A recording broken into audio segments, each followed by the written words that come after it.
সেদিন সারাদিন বৃষ্টি, তাও আমরা ভাবলাম আজকের ডিনারটা বাইরে কোথাও করা যাক। ব্যাস, যেমন ভাবা তেমন কাজ, বেরিয়ে পড়েছি। এই ছোট্ট ছোট্ট জুতোগুলো দেখে বুঝতে পারছো তো আজ আমাদের সাথে একটা কুট্টি সদস্য রয়েছে। দাঁড়াও দাঁড়াও, তাকে দেখাবো। আগে আমাদেরকে একটু দেখে নাও। এই যে আমরা সবাই যাচ্ছি, আর রিন্টু ড্রাইভ করছিল বলে ওকে দেখাতে পারলাম না, পরে দেখিয়ে দেব। এখন আমরা যাচ্ছি ব্যারাকপুরের উদ্দেশ্যে, আর ব্যারাকপুর মানেই দাদা বৌদি।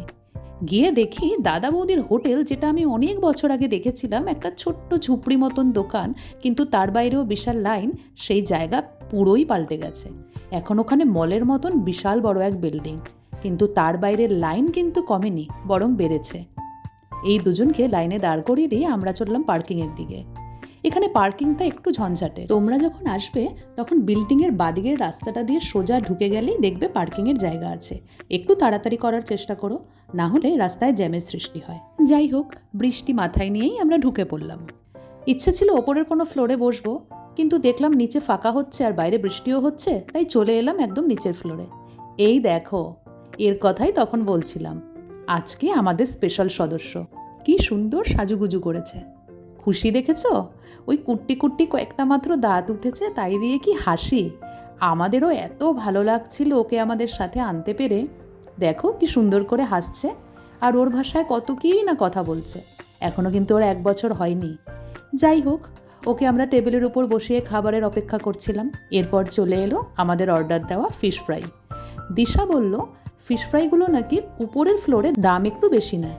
আমাদের থেকে 170 টাকা নিয়েছিল, ওপরের ফ্লোরে নাকি 170 টাকা আর বেশি নেয়, সম্ভবত 190 বা 200, এটা আমি ঠিক বলতে পারবো না। আর এর সাথে ফ্রেঞ্চ ফ্রাইজ দেয়, আর দিশার মতে এখানে নাকি মাছগুলোও একটু বেশি থাকে। যাই হোক, আমরা খেতে শুরু করলাম। এইটুকু খেয়ে কি আর মন ভরে? কিন্তু এইটুকুতেই মন ভরাতে হলো, কেননা বিরিয়ানির জন্য আমরা অপেক্ষা করছিলাম। তারপর চলে এলো বিরিয়ানি। আমরা বিরিয়ানি খাবো আর আমাদের ছোট্ট সদস্য খাবে না কিছু, তা কি হয়? ওর জন্য ওর মা বানিয়ে এনেছিল স্পেশাল স্যুপ। যাই হোক, আমরা তো খাওয়াতে মন দিলাম, আর চলছিল আমাদের দেদার আড্ডা। সানডে ছিল, তো বেশ ভিড় ছিল।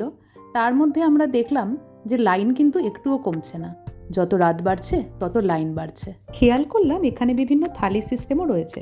সবকটার ফটো বা ভিডিও আমি নিতে পারিনি।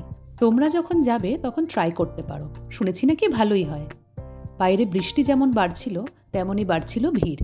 আমরা বেরিয়ে পড়লাম। মাঝে মাঝে এরকম যখন সবাই বেরোই তখন আনন্দ বেশ ভালোই হয়, তাই না?